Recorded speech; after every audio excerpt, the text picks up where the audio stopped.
У жителей села Хатасы возникло много вопросов к главе городского округа. Население беспокоит график работы автобусов, которые после карантина не вернули в обычный режим. Мы просим вернуть нам полное расписание, потому что дети, например, заканчивают в 1:30, автобус в 1:45, они не успевают, и они до 3:15 сидят на вокзале. Евгений Николаевич поручил отрегулировать этот вопрос до начала учебного года. Также особое внимание уделили теплым остановкам. По проекту предусмотрено 2, но мэр города предложил добавить еще. Нуждаемся в большем количестве теплых остановок. Ну хотя бы 3, да? Очень много детей ездят в школы городские, они там учатся, да?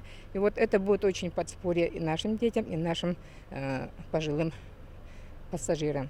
К середине зимы на одной из улиц, которая ведет к ферме, произошли технические неполадки, из-за чего она осталась без освещения. Как вспоминает Клара Васильевна, в прошлом году лампы были видны на другом острове. Евгений Николаевич, конечно, мне очень быстро ответил на эти вопросы. Мне очень понравилось то, что он всегда вот эту сельскую местность, он очень быстро реагирует.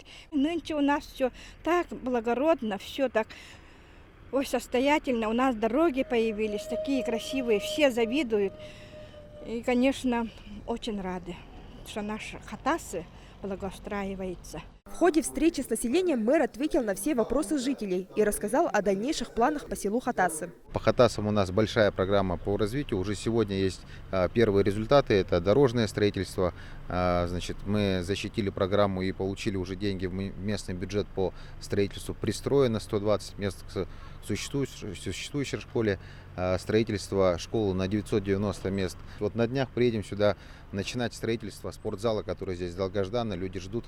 Спортивный комплекс будет возведен непосредственной поддержкой Айсена Николаева.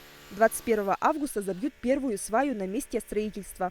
Также в селе Хатасы будут установлены такие 2 воркаут-площадки с уличным спортивным мини-комплексом. Здесь можно бесплатно заниматься спортом в подходящее время года.